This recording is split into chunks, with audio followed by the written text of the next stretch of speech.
Another example would be the adoption of technology, information technology. Certainly in our case, we've been pioneering this and innovating on this front for a very long time. Today, we just reached a milestone in PAREXEL. You mentioned that, Paul, but in our case, actually, we just had a milestone in October. Every one of our trials, on roughly 1,000 studies, was on EDC.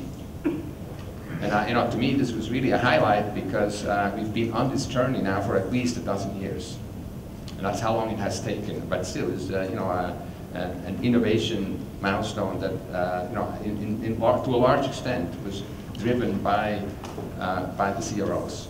I think the next huge frontier that we're all beginning to dabble with, that I think offers equal, if not greater, potential, is the use of electronic medical records.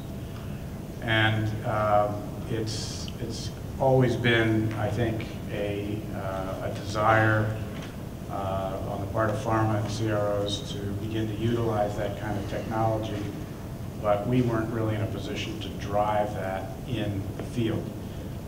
It's now being driven by payers, and we're beginning to see electronic medical records appear more commonly.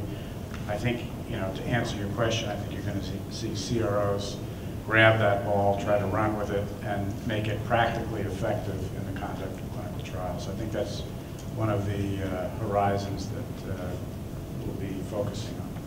I think that in terms of how we differentiate ourselves in innovation is on how we use data. So it's taking data and turning that into information, and how do you use that information to make decisions differently. So I think that we each have different processes, different tools for basically developing a data set that turns into information, and how do we use that. So, our milestone, if you will, in the last year was launching Inventiv, and you can come to our booth and hear all about Inventiv. But it's a platform that we are using to use data to help our customers, and part of that is differentiating ourselves from our competitors.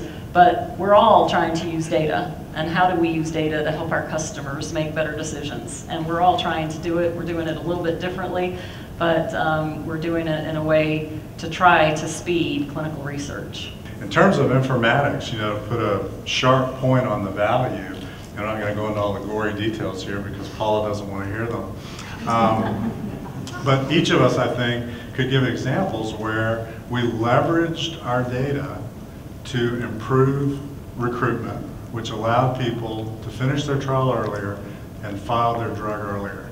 And when you can give companies examples where they can do that 7 months earlier, 13 months earlier, that is creating an awful lot of value for the industry. And if we can get to a place where we can replicate that, then you'll see a lot of significant movement, I think.